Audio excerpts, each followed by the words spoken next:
Hi, I'm Tanya, and this is Freshtopia.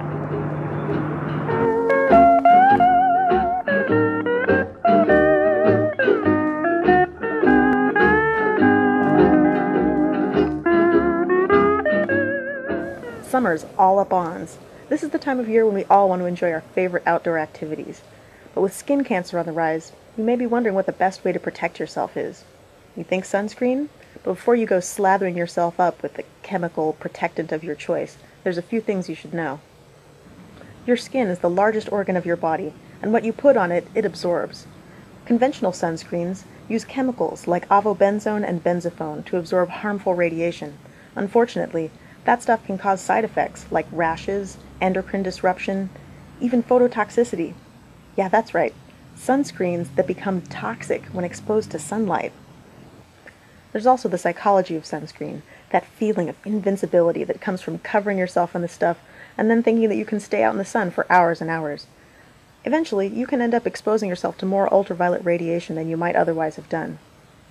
If you do want to use sunscreen, do your research and make an informed decision. I would say go with something like zinc oxide or titanium dioxide as the active ingredients, as they're generally regarded to be less toxic than their counterparts. However, a recent trend in sunscreens is to use nanoparticles of these substances. Nanoparticles are extremely small, readily absorbed into your skin, and behave erratically. These are probably best avoided until there's a little bit more research on the subject, so you want to look out for anything that says micro on the label.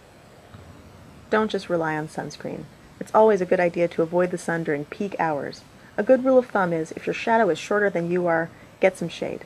Also, make sure you're getting plenty of antioxidants in your diet from things like fresh fruits and vegetables. These antioxidants are going to help you fight the free radicals generated by nasty ultraviolet radiation. There's a nice article on all this in the June newsletter from 7th Generation. Is it working?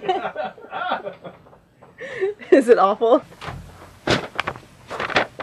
This just in. Turns out, jellyfish are good for so much more than just paralyzing swimmers. One species of small jellyfish-like creatures, Salpa aspera, or salps, dine on carbon dioxide-trapping phytoplankton. They then excrete that carbon dioxide in their waste pellets, which quickly sink to the bottom of the ocean and trap it. They can form huge swarms, covering up to 100,000 square kilometers. One such documented swarm is estimated by scientists to have trapped over 4,000 tons of carbon per day in deep ocean waters.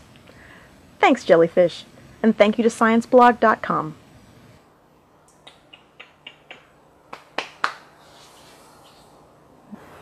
So let's take a quick look at some of the tools and ingredients we will need to make our fabulous raw pesto. We're going to need a cutting board, our nice sharp knife, and our Cuisinart. For our ingredients, we have a large bunch of fresh basil, cold pressed olive oil, a 1/4 cup chopped red onion, half a jalapeno, 1 clove of garlic, half a cup fresh pine nuts, salt and pepper to taste, and about a 1/4 cup of nutritional yeast. For those of you not familiar with it, nutritional yeast can be found in the bulk section of most health food stores. It's vegan, provides B vitamins, and a savory cheese-like flavor. We're going to rinse our basil and pull off all the stems that look like this. Now we've cut our jalapeno in half, and what you want to do is make sure to pull out all the seeds because they're really hot. Now, here's the really hard part. We dump everything in the food processor. In goes our basil, jalapeno, onion, garlic, pine nuts, pepper, a little salt, and nutritional yeast. Put our top on. So we just put in a little bit of salt because we're going to taste it later to see if we have as much as we want. Also, the nutritional yeast adds a little bit of salt too, so you don't want to overdo it. What we're going to do now is turn it on and start adding the olive oil slowly until it all comes together into a delicious pesto-y sauce.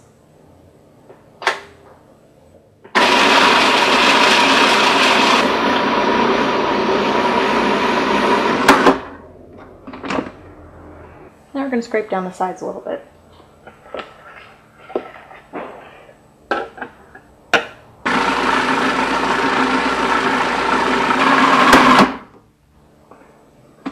Okay, so all together, blend it for about a minute, about as long as you need to get it to this nice kind of like thick but spreadable consistency.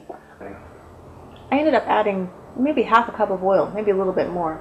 But don't be afraid. I believe that raw oils are great for you.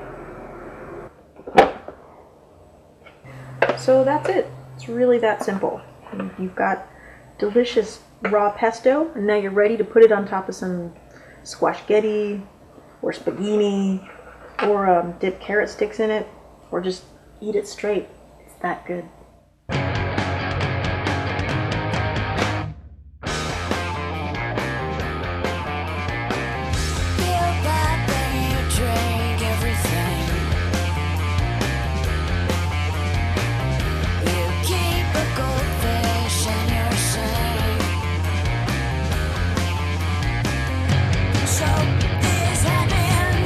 No, it doesn't.